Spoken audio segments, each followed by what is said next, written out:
Mana ahamiyat beringlar, kameraga ko'rsating. Mana ahamiyat bersanglar, quloq kirish qismiga kiraversak, ichkariga sera ichkariga tiqib qo'yilgan uchastkada. Onadan so'rasak, men quloqni tozalab turaman deb aytayaptilar.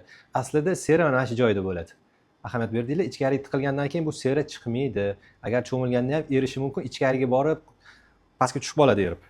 Mana bu yoq quloqni ham tekshiramiz, bu yoq quloqni ham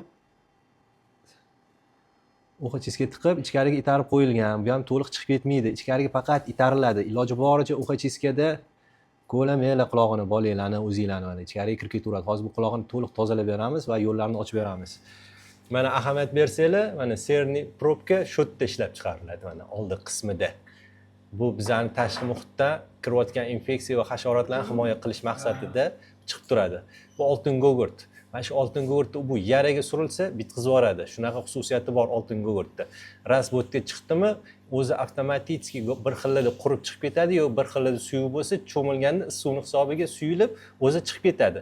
Biz nima qilamiz bilmaganda? Uchastka olib kelib, bu yerga ichkariga itarib qo'yamiz sho'tgacha, lekin pardagacha emas. Sho'tgacha kirdimi, chiqishi juda qiyin, chunki bu tepali.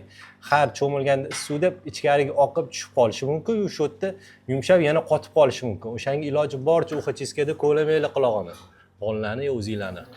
Va ko'pchilik menga savol beradi, uchastka nega uchastka deb nomlangan? Agar quloq tozalash mumkin bo'lmasa uchastkada, kim bilsa kommentariyaga yozib qoldirsin shuni javobini.